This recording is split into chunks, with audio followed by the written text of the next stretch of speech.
Hi, brother teacher again. I guess I could describe my state of mind as being in my feelings again. And don't be confused and don't think that I'm confused because I'm not.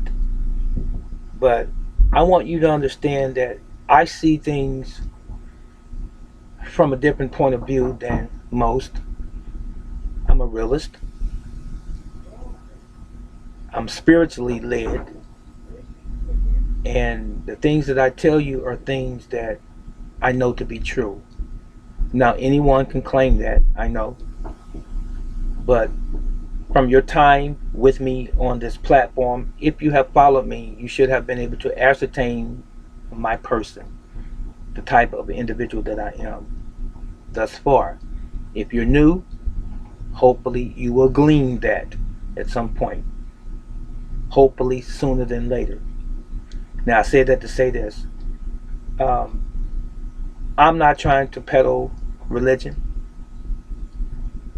and I'm not trying to convince you to believe the way I believe. But as my friend Dane Calloway always says, and I follow that ideology of getting you to think. I want you to think. I want you to use that precious gift that you have called a mind and to exercise your mind in critical thinking. Now, if you're not religious, even if you don't see yourself as spiritual, at least minimally use critical thinking. So I'm going to read a scripture to you. I'm going to follow it with some other information, then I'm going to be out of here. Now, for those of you that are familiar with the scriptures or the Quran or some other Bible, you can probably truly appreciate this. And others of you, just bear with me for a moment. I'm in the King James Version of the Holy Bible, and I'm in the 24th chapter of Matthew. That's the New Testament. I'm going to start at the 4th verse. And Jesus, or Yahshua, answered and said unto them, Take heed that no man deceive you. For many shall come in my name, saying, I am Christ, and shall deceive many. And ye shall hear of wars and rumors of wars. See that ye be not troubled. For all these things must come to pass, but the end is not yet.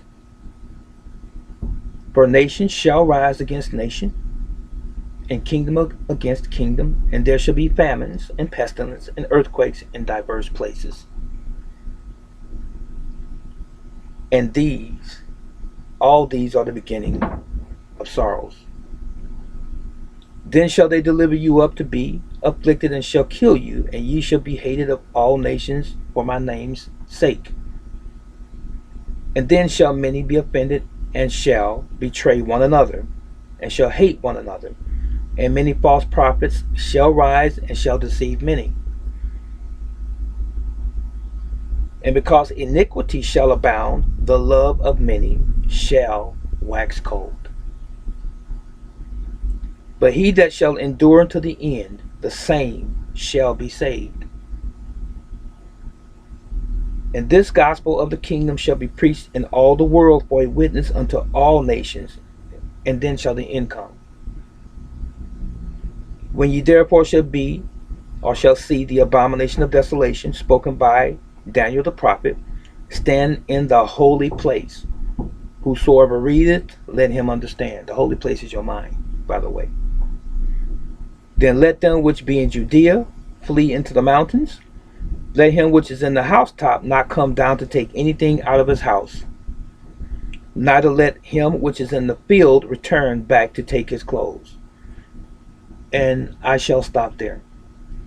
So you can read the chapter of Matthew 24, 1 through 50. The whole thing at your leisure. I said all of that to say this, and I read that for this particular purpose. Ladies and gentlemen, regardless of your religious affiliation, of your ethnic group or your origin, wherever you came from across this planet, whatever country you were born at or in, we are living in a tumultuous time. We are living in some difficult times. Times that those of us that are living right now have never ever experienced, and they are not going to get any better. The best time that you could ever have right now as I'm speaking to you is that quality time with your family, your loved ones. Find the genuine love in your relationship. And if your love for one another has been decimated for some reason, or you are estranged from your family members, get back together. Start to be positive.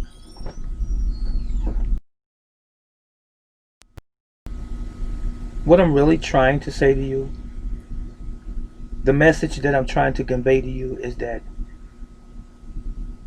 whatever issues that you have with your loved ones, with your friends, with your neighbors, try to dispel it. Try to reconcile today. In other words, get over it and get back together. Because we are going to be experiencing some very harsh times in America and even in the world.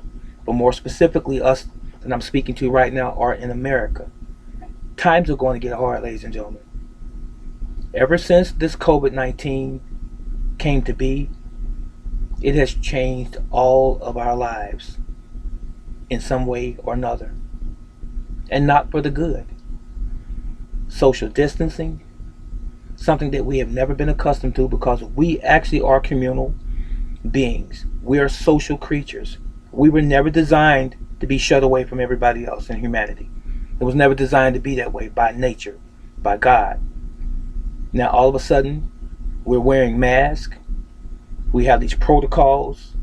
We're being governed even more. We're being watched, scrutinized even more. We're having all of these restrictions. It might seem okay after about a month or two, and it seems some semblance of maybe normalcy to it. But there's something that lies beneath this. Trust and believe what I'm telling you. So, this is what I'm asking you to do today. If you haven't talked to your mom or your dad, your aunt, your uncle, your grandparents, or your children, and that goes for anybody. Children haven't talked to your parents in a while and you're grown, or parents, you haven't talked to your children in a while and they are not speaking to you for whatever reasons, smash that stuff. Get over that stuff. Call your family. Start turning over rocks and finding them if you don't know where they are. Ask people. Get off of your pride. Get off of your feelings. And unite yourself with your family and your close friends, because they are all that we have. I believe in the village. I truly do. It's never gone away. We all have a lot in common. And the powers that be that control this world, they're coming down on us, the people. We are going to be the collateral damage. And quietly we already are. Because there's an agenda where they want to control the population on this planet by any means necessary, even if it means the demise of a lot of us. Now, you can take it for what it's worth. You cannot believe it. That's purely your prerogative. Do what you want to do. But my job, my responsibility is to at least tell you. You process the information after that.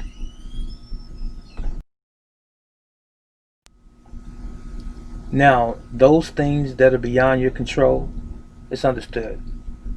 If your mom, your dad, your aunt, your uncle, that you should have said you loved them when they were here and they're gone, they passed on or what have you, certain situations that you can't control, it's water under the bridge, it's over. But for those of your family members that are still here, still living, and you haven't communicated with them, you better do it. If they're estranged, you better do it. Muster up some kind of courage, some boldness, and do it. You're not going to regret it if you do it. Now, another thing that you need to do outside of break that dissension that you've had with your relatives or your friends and your family that are close to you or were close to you, another thing that you want to do is this. We're in for some hard times. I think I told you that already. You need to get your house, your physical house together, wherever you stay at, wherever you live at. Get your perimeters solidified. You don't have locks on your door. You don't have good locks on your door. Get you some deadbolts. Do it today. If you don't have the money to do it, start asking somebody who has money. Ask a close friend, a relative, or somebody. People helping people. There's all kind of organizations that can help you if you're really that bad off. But get you some deadbolts, some good locks on your door. Get an alarm system and or cameras. Get your dog to protect your property. Whatever you have to do to protect your property and the inhabitants therein, you need to be doing that right now. Another thing, get your neighbors in on it. If you have some good, reliable neighbors, start a block watch right now. And if you don't want to call it block watch per se, just say, you know, when I leave, Susie and Sally watch my house. And you do the same for them. Next, make sure that you have blankets, extra linen, pillows, socks, coats if you have to, boots, especially if you can get boots, because we're entering into the winter months.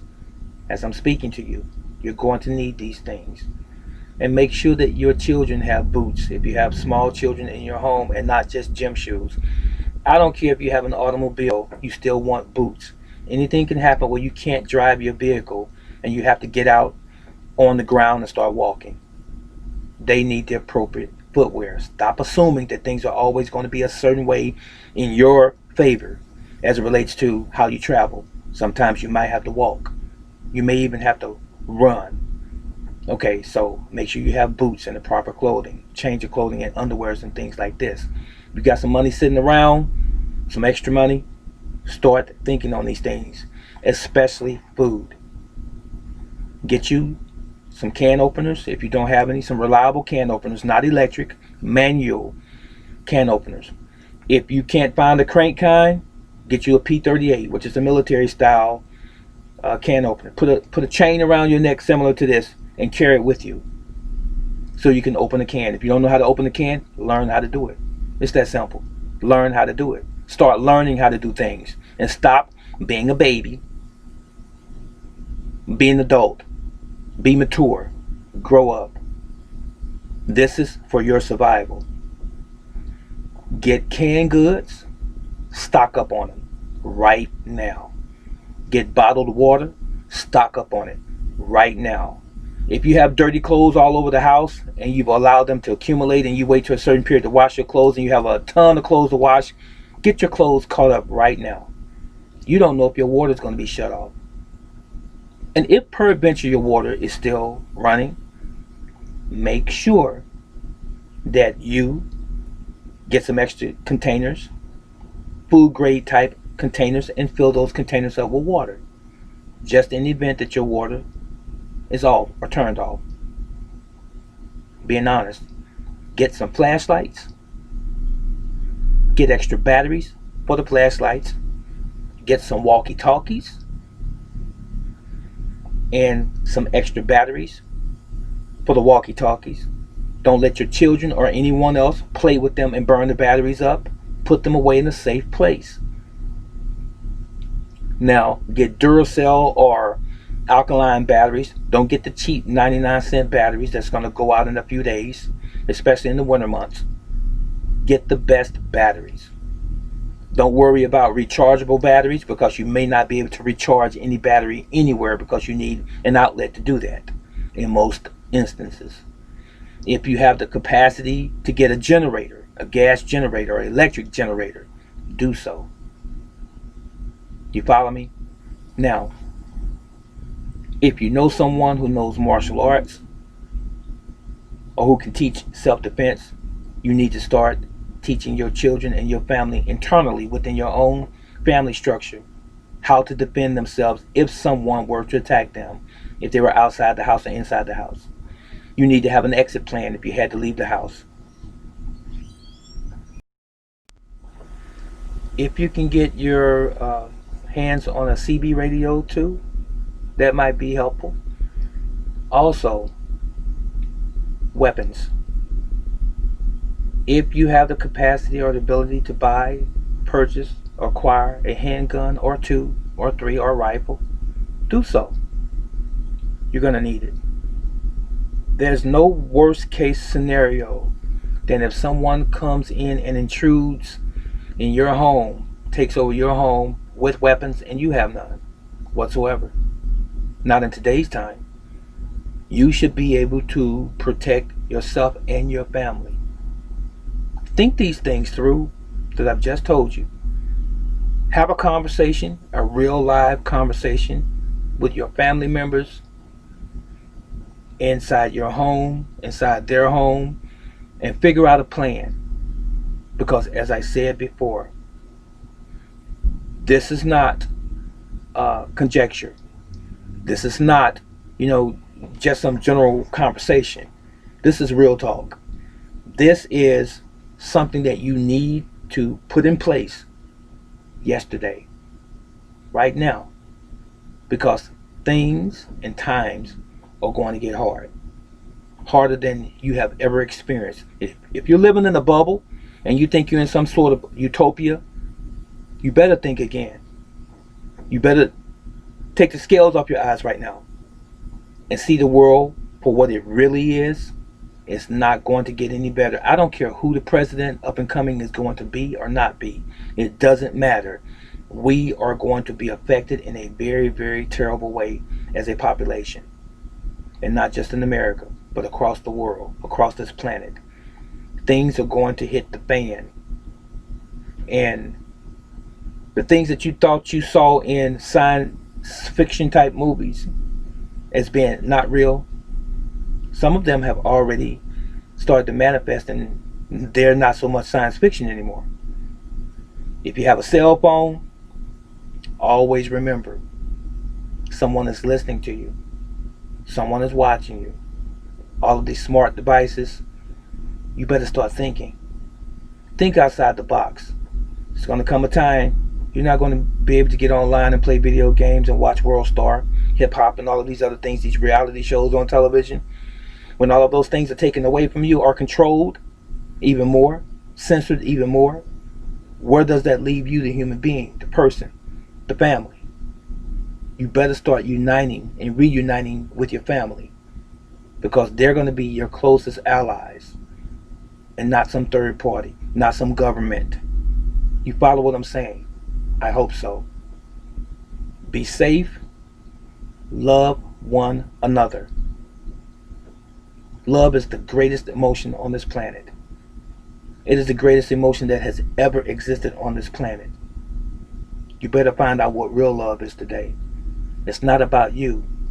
It's about us, the human race. This is Brother Teacher. May Yahweh continue to bless you and keep you. He loves you, and I love you. Take these words that I've just told you to heart. Right now, all of you. So long.